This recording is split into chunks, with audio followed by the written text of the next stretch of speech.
Hi, I'm Mark Lopez. And I'm Thomas Ouellette. And this is The Power of Four.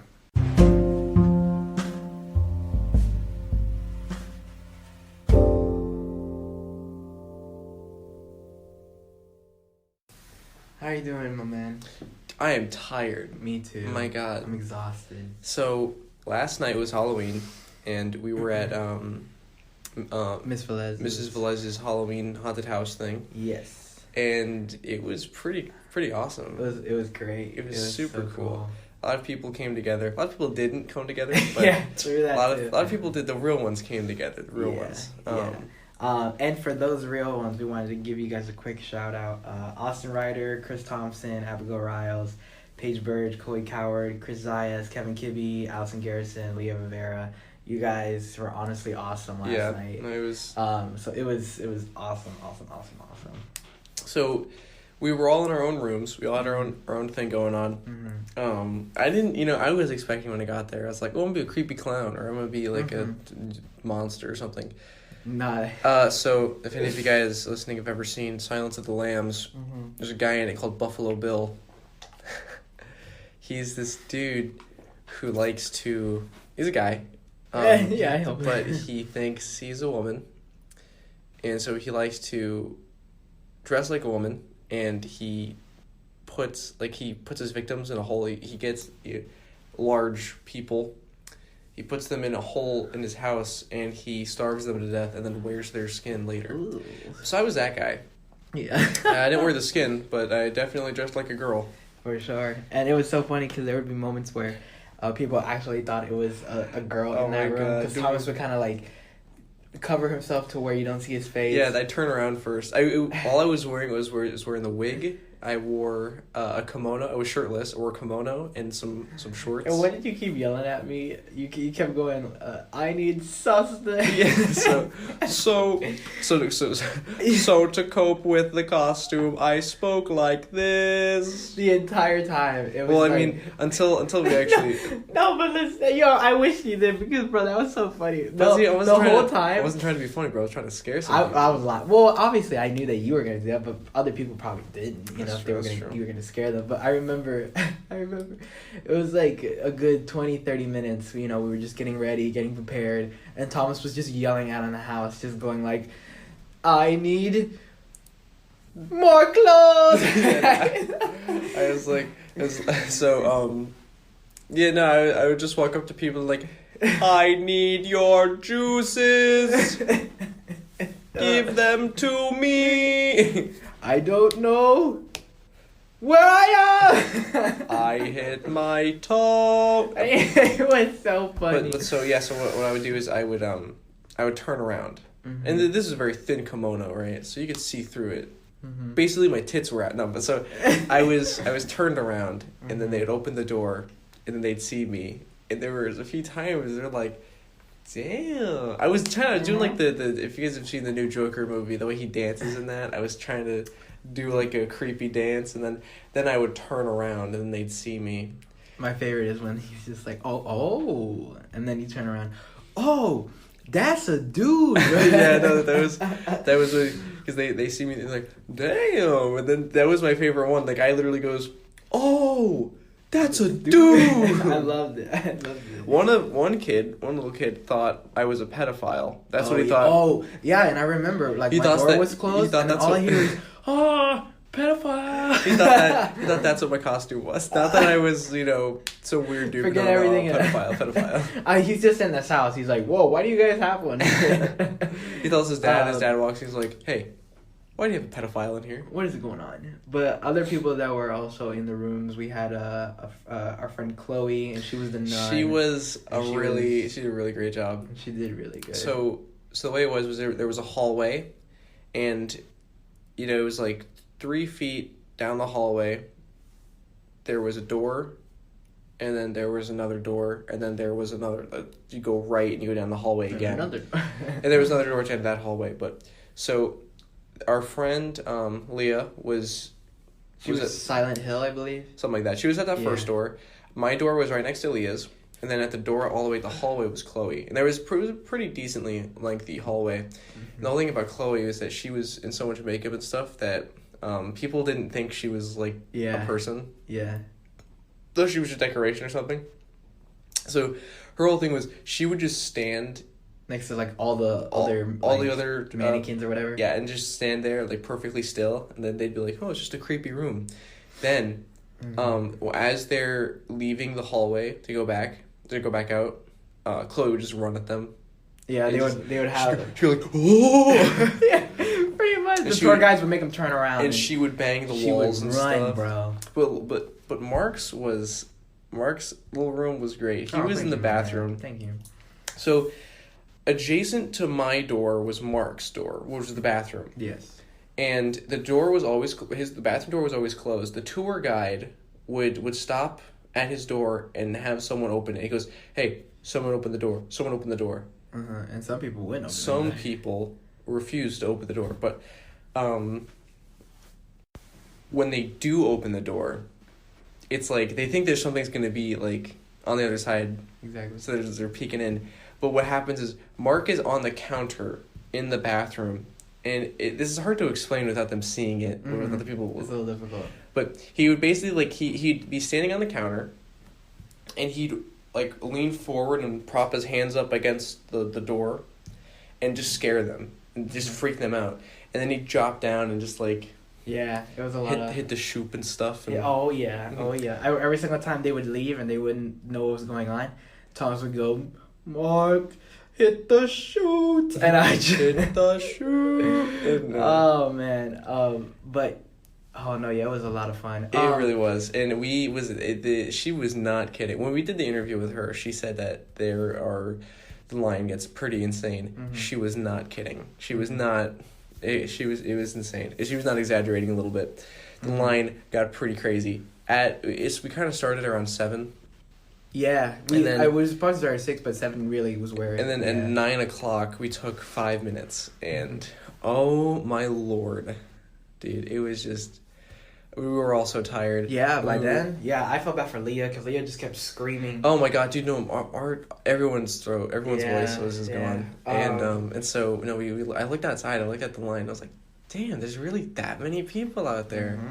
Mm-hmm. I forgot. She said it was like 300 or 400 people. Yeah, almost 300 plus people came to the house. I don't know if people actually came back around. Because I feel like it was just way too hard to. The line was already long enough. It was just so long. But I'm sure maybe someone. We also had a good friend of ours. His name is Chris, and he was our really tall. Oh my god, dude! Man. Chris was my favorite. Yeah, he really came in.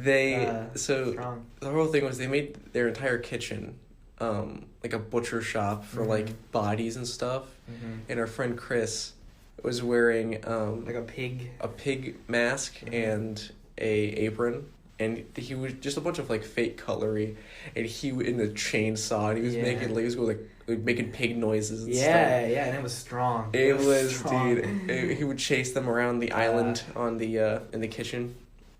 It was super great. He was really cool. He did such a good job. We also had Kevin Kibbe, who really came in. Yes. Kevin, who you guys don't know, he is I think he's a senior. Senior in high school now. Only one from high school. He really came in and really tried to scare a lot of people. He was in like the dance room, which is, in my opinion, the funny room. But because what was it, DJ Bone Shaker or something like that. They had this animatronic of like a skeleton on it. Oh, DJ Bone Daddy. DJ Bone Daddy, bro. And Kibbe would be like all messed up with like a bunch of glow stuff. So he would blend in with all the glow stuff, and people wouldn't know if he was real or not. And they had like a black tarp around the whole room, and like Kevin would just hang out behind it, and then the tour guide would take people into the room and go, "All right, guys, it's a calm room. It's a calm room." Then Kevin would just fucking jump. Oh, that's a curse. Yeah. That's a curse word. Cut it out. I gotta get it. I'll get it for you. Just take it out in post. Yeah, for sure. Then Kevin would jump out and scare him. We also had who else? Abby. Abby was the witch, which was really cool. Which I guess wasn't really the scariest part because we talked about this with her too. Like that was kind of like a real fun one. The room was that's just the one you look at and you're like, damn. That's but nice. The design is really nice there too, so she was really good. And our last person, Allison Garrison, was in the front.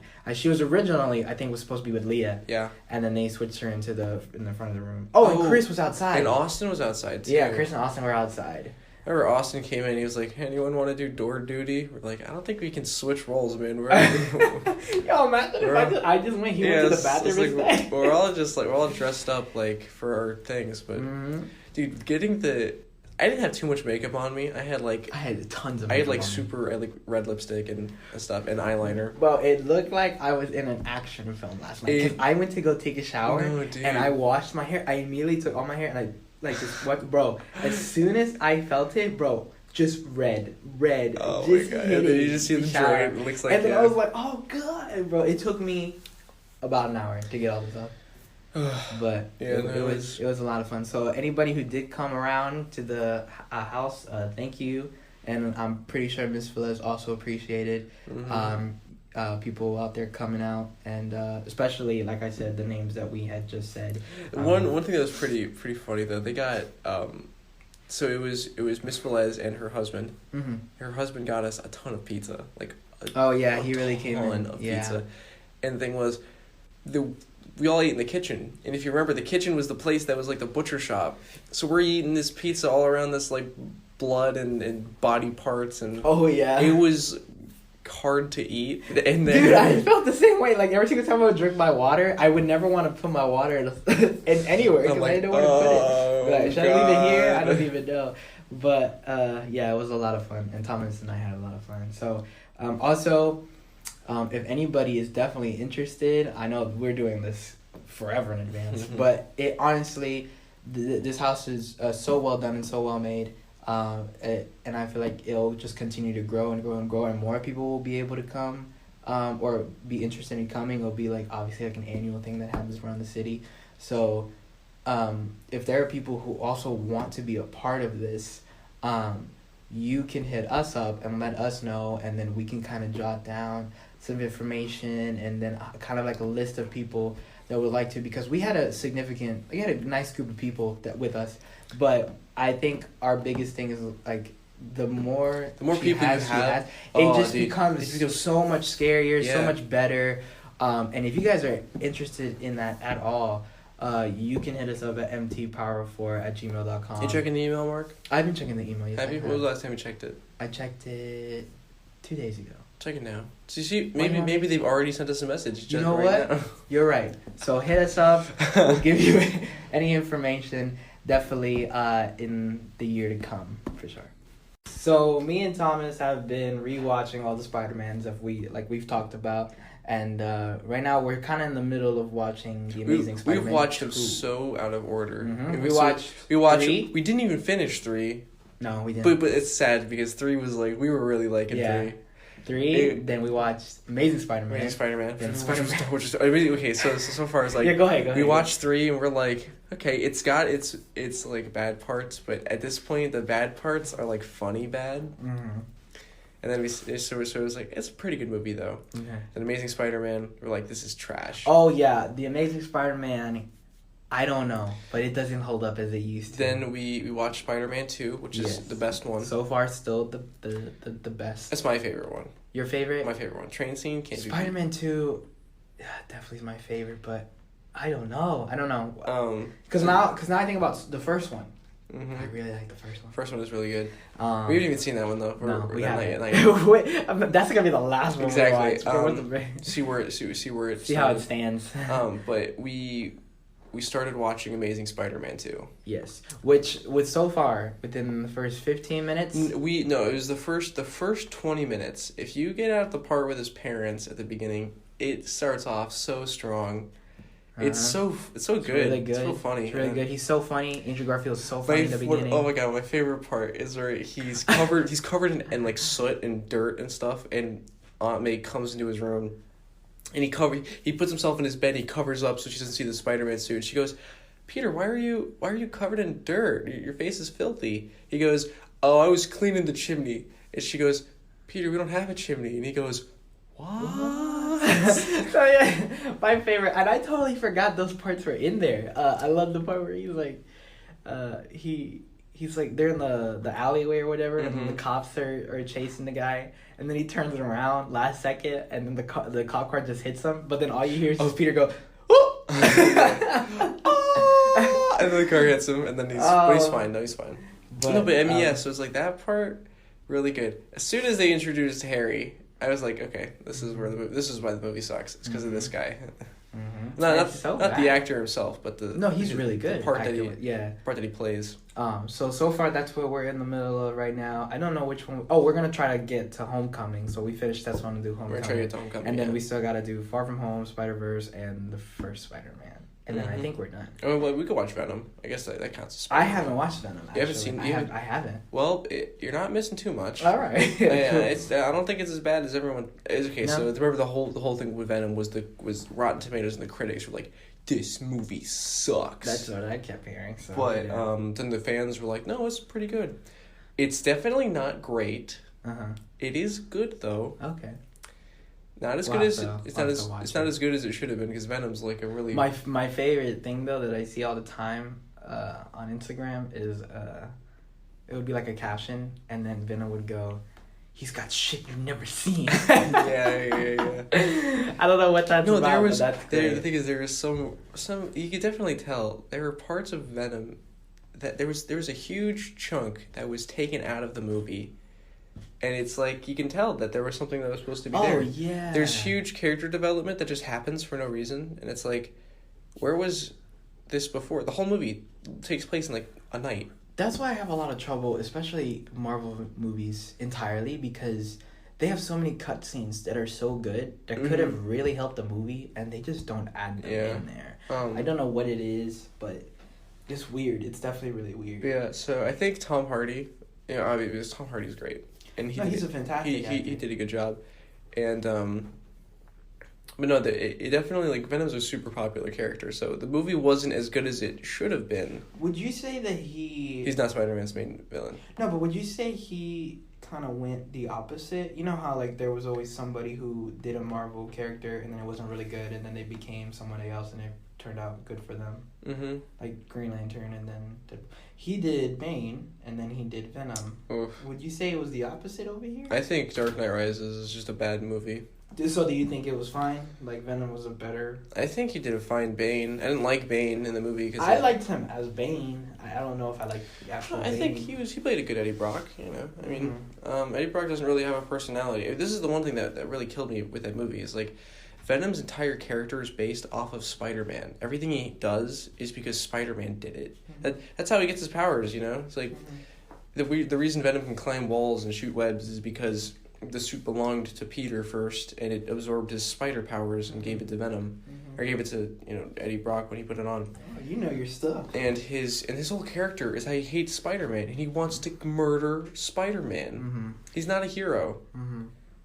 Yeah, they have portrayed him multiple times and stuff as like an anti. It's like no, he's not an anti-hero. He wants to murder Spider-Man because Spider-Man did something. It's changed throughout history, but it's like he's not an inherent good guy. But yeah, you guys let us know what you think is the best Spider-Man because it could be different. I'm telling you, man, somebody out there. I just sent it to you, I believe. Or I don't think I've sent it to you yet, but I have to send it to you. Somebody put Spider-Man 3 as the best of all of them. That's insane. All of them. It's ridiculous. But no, I love the part in Spider-Man. Dun dun dun dun dun dun. Your favorite part in Spider-Man 2? Every 5 seconds. I love your favorite part in Spider-Man 2. He humiliated me. I can't even say it. Okay, so yeah, like Spider-Man saves Harry from being crushed by a computer, and Harry's assistant goes, "He saved your life, sir." And he goes, "He humiliated me by touching me." That's great. No, there's a few. Oh, also, any of you guys who've ever seen Community, Jeff Winger is in Spider-Man 2. He's the banker that they go see when they go to the bank. Oh, yeah. And also, the guy from The Office is in... He's in Amazing Spider-Man 2. He plays Alistair Smythe, which is so weird. So weird. I mean, I think it's B.J. Novak. Yeah. No one knows who Alistair Smythe is, but I know who he is. All right, I know who he is, too. Whatever. We're about to go fight. We are about to go fight. All right, so you guys might be wondering why it's just me and Mark talking this time, because there's no one else here. Unfortunately, our guest was not able to come in today, and we couldn't find anyone to come in their place. So, and that's showbiz, you know. But it's all good. It's all good. And we want to make sure that you guys have a consistent. Yeah, we want to make sure show. that. I mean, I know we want to keep it consistent. We're not super big yet, but nice. I know there's a few people who wait on Monday and listen to our podcast on their way to work or something. So you know. So if this takes 15 minutes out of your day and it was a perfect way to take it away, then by all means. I don't know if anything you said there made any sense. Maybe we should not have that part. No, we're gonna keep it in there. No, I don't want to keep it. No, we're gonna keep it in there. They knew what I meant, though. I don't think anyone knows what the hell you're talking about. What did you say? I was trying to say. What the hell did you say? Those are 15 minutes that it worked for the. Like, I don't know. Dude, like, my god! I'm trying to. We have to go back when this is done and listen to just what the hell you said. Oh, here in this one. Yeah, after we. I don't want to go back. I want to go back. I don't want to go back. This is. I was trying to say, like, it was 15 minutes well spent. I should have just said that. You could have said that. Yeah. But you said, like, 15 minutes to take out of the whatever. Dude, I can't even remember. Oh, man. Although we don't have a guest this week on our show, we still have a very talented musical performance in store for you. Though he is an Orlando native, he currently resides in Nashville, Tennessee, and he's a part of our new line of artists that we have in our show called the Nashville Sessions. Shout out to Paige Burge. Please welcome Clarence Kelly.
Thank you for listening to our podcast. If you have any questions or recommendations, you can email us at mtpower4@gmail.com.